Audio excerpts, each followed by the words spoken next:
Praise the Lord, everyone. Welcome to today's segment of From the Ashes and How to Live in Victory After a Tough Season. I hope all is well with you and your family.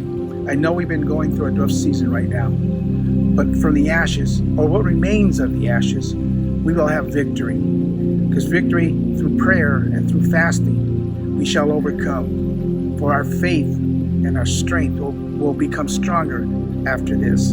For nothing is impossible with God.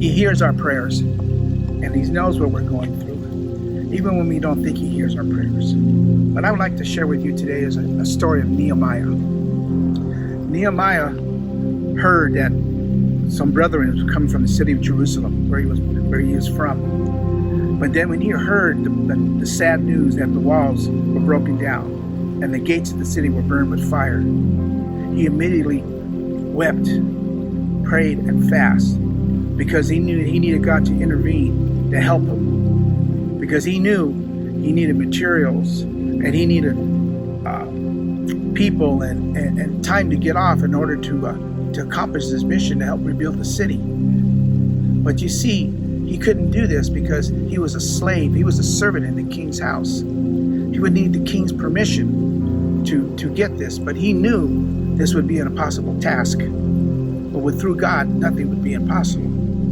So as he asked God to intervene for him, the next day when he went to go serve the king saw his countenance and asked him, "How come you look so sad?" And Nehemiah told him what happened about his city, how his city lay in ruins, how the gates and everything was burned with fire, and there's nothing but was left was ashes, and everything was destroyed. And the king looked at Nehemiah, and he looked at him with favor, and he asked him, "Nehemiah, what does he need?" Nehemiah said, "Well, I need time off, and I need materials, and I need people to help me get the materials to the city, and I need guards along the way so nobody would rob and steal the stuff that we have." So the king says, "Whatever you need, I will give you." So the king gave him letters so he can buy material along the way. He gave him guards to protect the materials. He even gave people to him to carry the materials to the city. Then on his journey, he got there, and when he got to the city of Jerusalem, he looked around and seen the rubbles and the ash and everything that was burned up from the ruins. Because see, that city laid waste for 75 years. And his heart was heavy. He had a burden within inside of him. He needed immediately to build this city for the Jewish people and the Jewish nation. But he knew he needed help from the people within to help build this city.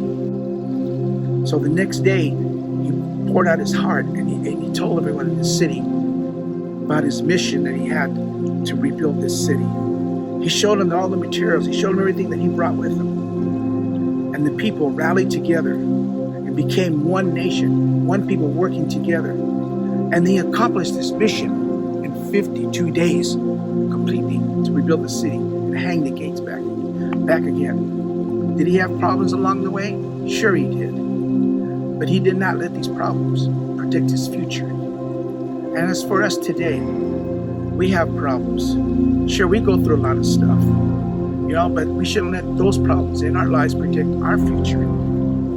For see, God is going to be there to help us throughout everything. As long as we keep God in the midst of everything that we do, and have Him be in control of our lives, everything will come out victorious. Even through this rough time we're going through as a nation, and everything else with this pandemic and everything going on.